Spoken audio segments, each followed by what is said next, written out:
menjelaskan tentang diseminasi budaya positif di SMA Negeri 1 Jakarta. Ini saya buat izin untuk melengkapi tugas saya sebagai CGT angkatan ke-9. Nah, jadi izinkan saya minta tolong kepada ibu-ibu untuk meluangkan waktunya. Di sini bukan saya yang lebih dari Bapak Ibu, tetapi lebih kepada kerjasama kita sesama guru. Diseminasi budaya positif di SMA Negeri 1 Jakarta. Nah, kemudian ada pertanyaan pemantik. Apa makna budaya positif? Kemudian apa contoh penerapan budaya positif yang telah kita terapkan? Untuk ini saya minta tolong kepada Ibu Dwi. Ibu Dwi, ya silakan Ibu Dwi.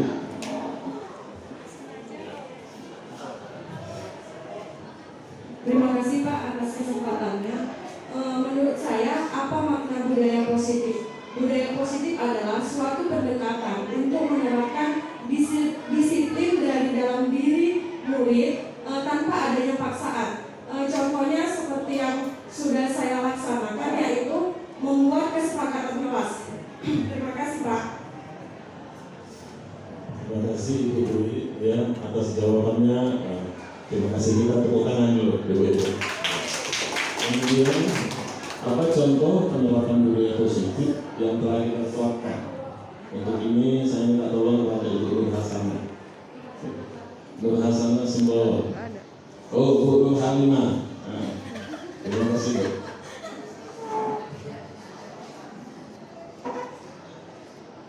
Terima kasih. Contoh penerapan budaya positif yang telah kita terapkan di sekolah salah satunya adalah budaya salam di pagi hari ketika anak datang ke sekolah. Pak, terima kasih. Baik Ibu-ibu, secara garis besar memang kita semua sudah melaksanakan budaya positif ini, dan ini adalah bentuk dari penajaman kembali kepada kita ya sebagai guru, yakni nilai dan peran kita dalam rangka mendidik dan mengajar anak-anak dan menerapkan budaya positif. Oke, kita lanjut. Kemudian di sini ada budaya positif di sekolah. Budaya positif di sekolah adalah nilai-nilai dan kebiasaan-kebiasaan di sekolah yang berpihak kepada peserta didik agar mereka dapat berkembang menjadi pribadi yang kritis, penuh rasa hormat dan bertanggung jawab. Di sini saya mau menebalkan ya bahwasanya sekolah yang akan dituju adalah sekolah yang pembelajarannya atau proses pembelajarannya berpusat kepada murid. Izinkan saya melanjutkan ya Bapak Ibu. Nah, ini ada mapping sumbernya dari Kementerian Pendidikan Kebudayaan. Jadi budaya positif itu adalah lingkaran luar dari sekolah. Kemudian di dalamnya ada lingkungan positif, dan yang ketiga ada keyakinan kelas, kemudian ada peraturan kelas. Jadi peraturan kelas dulu untuk lingkaran yang kecil, kemudian ada keyakinan kelas, lingkaran yang agak sedang, dan kemudian yang besar adalah lingkungan positif, dan yang paling lebar itu jangkauannya adalah budaya positif yang tadi. Oke. Nah, di sini juga ada mapping konsep budaya positif. Ya. Konsep budaya positif ini ada 8. Yang pertama adalah perubahan paradigma belajar. Kemudian yang nomor 2 disiplin positif. Yang ketiga nilai-nilai kebajikan.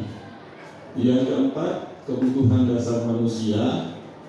Dan yang kelima, motivasi perilaku manusia. Yang keenam, posisi kontrol kebijakan. Yang ketujuh, keyakinan kelas. Dan yang terakhir adalah segitiga restitusi. Jadi delapan ini sebenarnya sudah kita lakukan. Ya, dan saya juga sudah melakukannya. Tetapi memang kalau saya ini memang belum maksimal. Nanti akan dijelaskan kepada saudara Ibu Ajija tentang keyakinan kelas dan restitusi secara mendalam. Kita bahas satu persatu. Yang pertama, perubahan paradigma belajar. Ini adalah pembelajaran dengan paradigma baru, merupakan pembelajaran yang dirancang berdasarkan prinsip pembelajaran berdiferensiasi, sehingga peserta didik belajar sesuai kebutuhannya. Jadi berdiferensiasi ini adalah bentuk dari kesiapan belajar anak didik. Kita juga sudah lakukan di sekolah kita, dan bahkan sekolah kita adalah termasuk model sekolah yang berdiferensiasi. Jadi ini adalah yang namanya biasanya itu dilakukan dengan asesmen diagnostik awal. Nah, perubahan paradigma belajar ini itu sesuai dengan profil pelajar Pancasila. Ini juga sudah kita lakukan dan sudah kita ibaskan kepada anak-anak dan kita semua. Ya, kita sama-sama tahu ya. Pertama itu beriman, bertakwa kepada Tuhan Yang Maha Esa dan berakhlak mulia. Kemudian yang kedua, berkebinekaan global, ya, atau mengenal dan menghargai budaya, juga melestarikan budaya.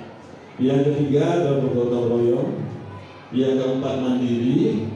Yang kelima, bernalar kritis. Dan yang terakhir adalah kreatif. Inilah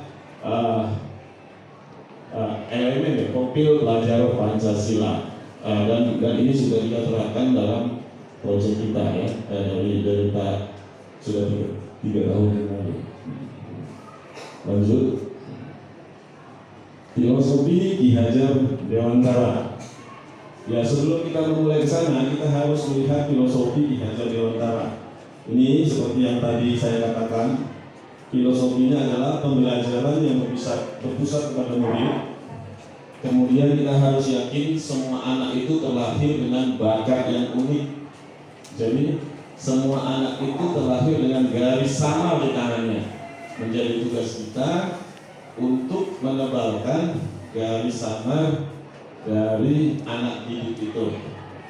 Kemudian menjadi tugas guru, ya, menuntun anak menemukan bakat tersebut dan anak tumbuh dengan selamat dan bahagia. Dan yang terakhir, guru itu sebenarnya ibarat petani menurut Bapak Ki Hajar Dewantara ya. Anak ibarat benih dalam menjalani kodrat alam dan kodrat zamannya. Petani di sini maksudnya kita tidak, ya, kalau kita tanam padi maka akan tumbuh padi. Menjadi tugas kita ya menyuburkan tanahnya, ya, memberi pupuk, memberi stimulus dan lain-lain sehingga padi itu nanti akan tumbuh dengan subur dan baik. Nah, lanjut. Perubahan paradigma. Untuk membangun budaya yang positif, sekolah perlu menyediakan lingkungan yang positif, aman dan nyaman agar murid-murid mampu berpikir, bertindak dan mencipta dengan merdeka, mandiri dan bertanggung jawab. Lalu peningkatan budaya positif dikaitkan dengan posisi kontrol guru dalam menyelesaikan persoalan yang ada pada murid. Apa makna disiplin? Kata disiplin ini sering dikaitkan dengan tata tertib, teratur, dan kepatuhan kepada peraturan. Kata disiplin juga sering dihubungkan dengan hukuman. ini kontradiksi karena disiplin tidak harus memberikan hukuman. Justru hukuman adalah jalan terakhir dan sebaiknya jangan dilakukan. Memang ya, kalau kita rasakan akan sangat-sangat berat menjalankan ini. Tetapi memang tujuan pendidikan kita sekarang adalah yang seperti ini.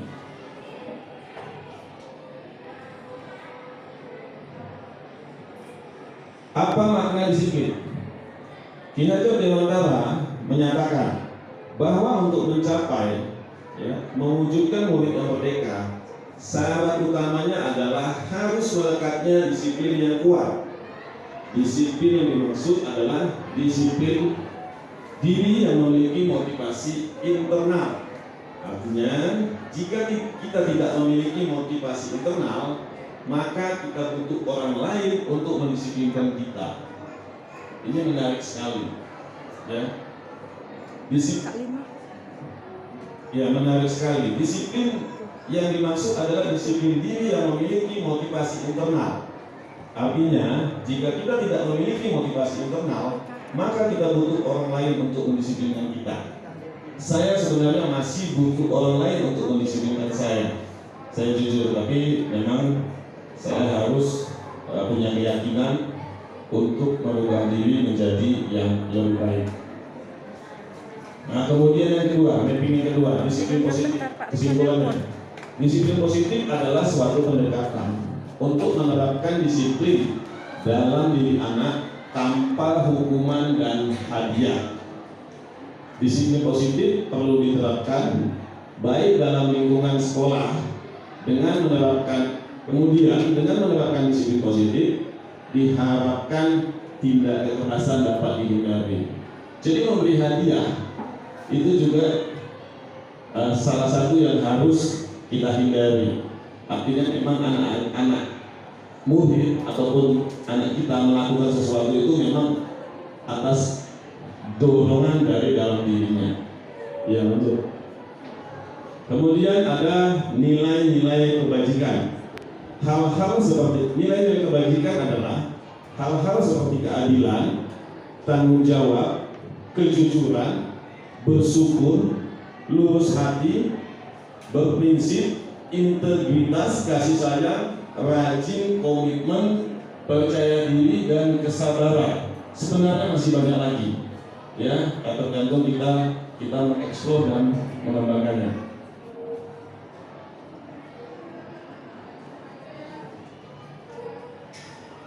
Oke, lanjut. Kemudian kebutuhan dasar manusia. Menurut pendapat Dr. William Gibson, psikiater dari Amerika Serikat, menyatakan bahwa seluruh tindakan manusia memiliki tujuan tertentu, memenuhi kebutuhan dasarnya. Ketika kebutuhan dasarnya terpenuhi, maka murid akan tumbuh dengan seimbang dan bahagia, dan berlaku sebaliknya. Kalau tidak terpenuhi kebutuhan dasarnya, akan muncul emosi negatif seperti bosan, sedih, kecewa. Bahkan mereka dapat melakukan perbuatan yang bertentangan dengan nilai-nilai kebajikan yang tadi. Bentuknya apa? Bentuknya melanggar peraturan.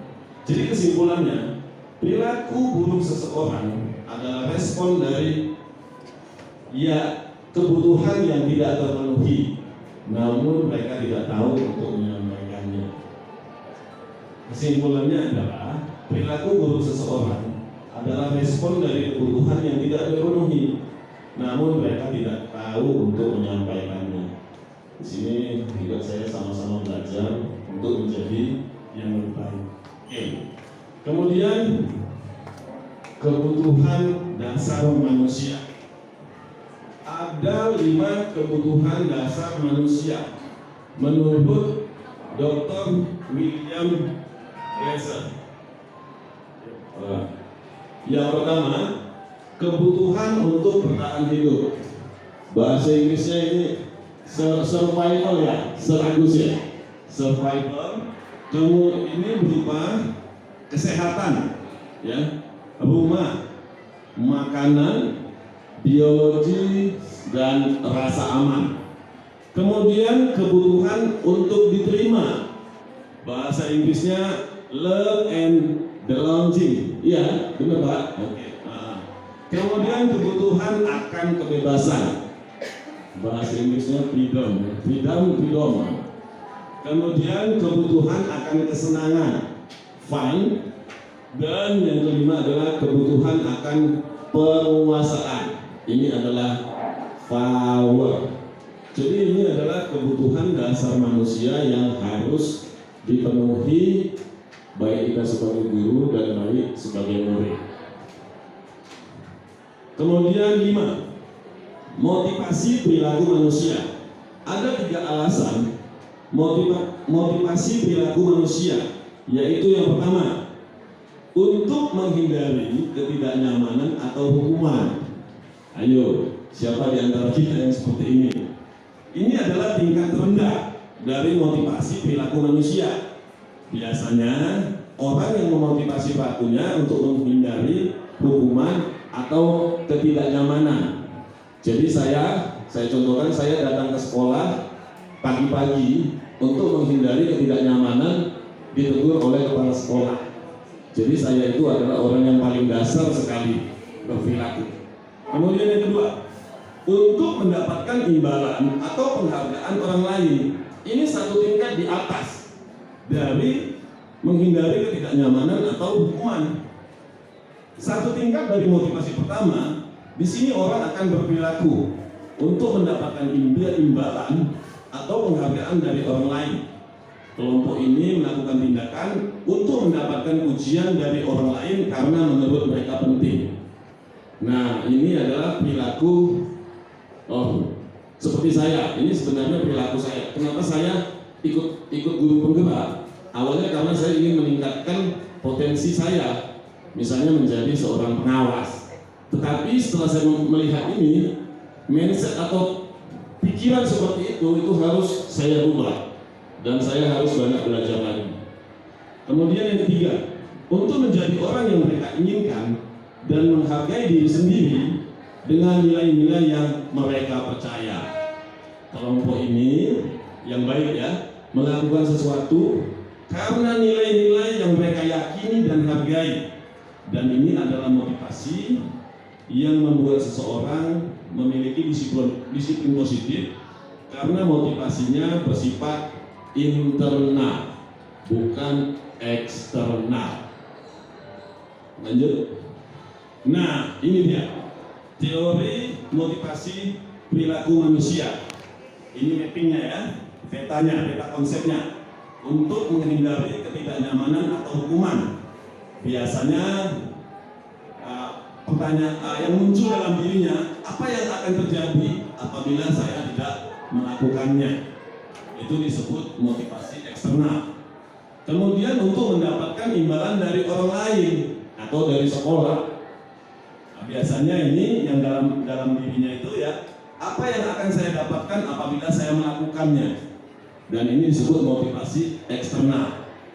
Nah, kemudian sebenarnya yang baik itu adalah motivasi eksternal, tetapi yang memiliki tujuan disiplin positif.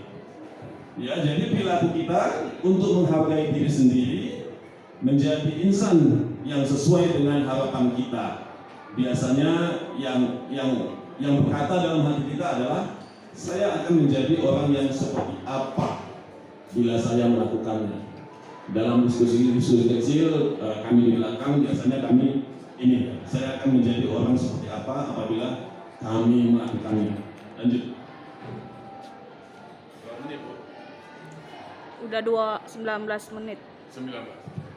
Oke, kemudian ada yang namanya posisi kontrol. Ya, posisi kontrol ini dibagi dua. Yang pertama stimulus respon, dan kemudian teori kontrol.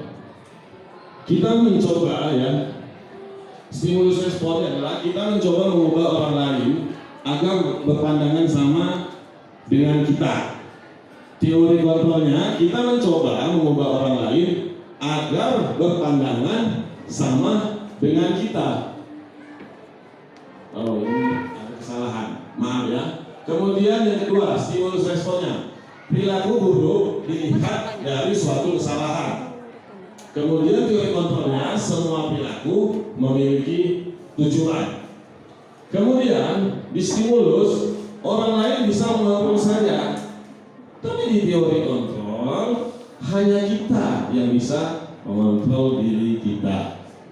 Ya. Kemudian di stimulus respon pemaksaan ada pada saat bujukan gagal. Di teorinya kolaborasi dan kesepakatan menciptakan pilihan-pilihan baru.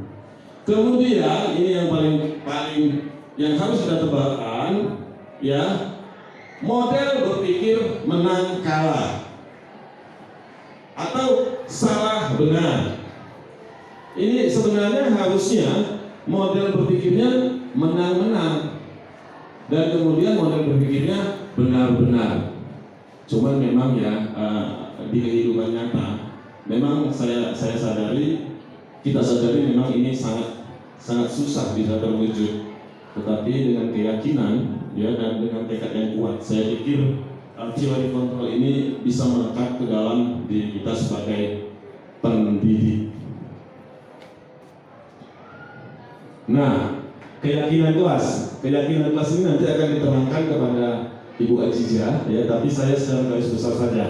Keyakinan kelas adalah nilai-nilai kebajikan atau prinsip-prinsip universal yang disepakati secara universal, lepas dari latar belakang suku, negara, bahasa maupun agama.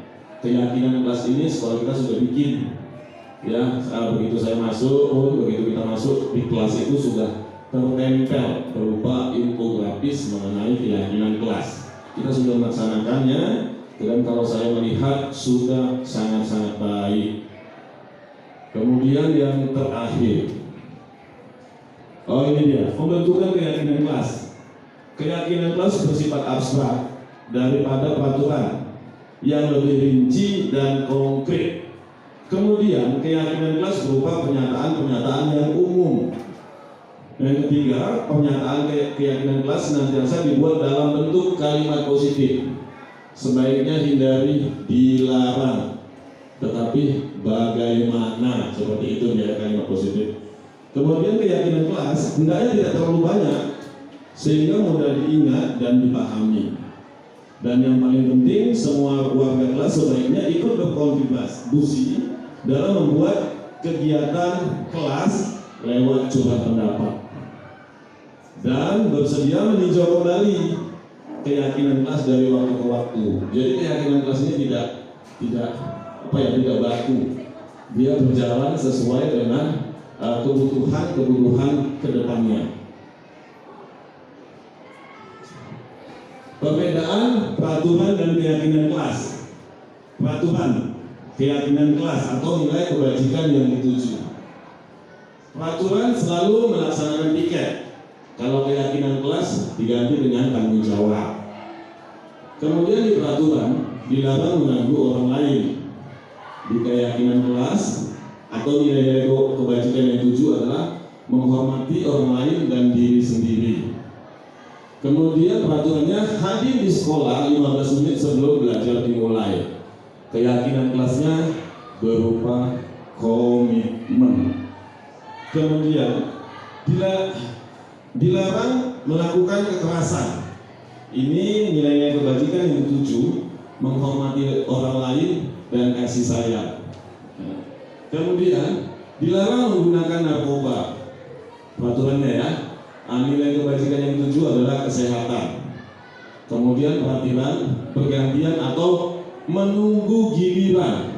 Ini sering terjadi nih Bu, kalau kita di depan ya, anak-anak salaman itu selalu moto-moto.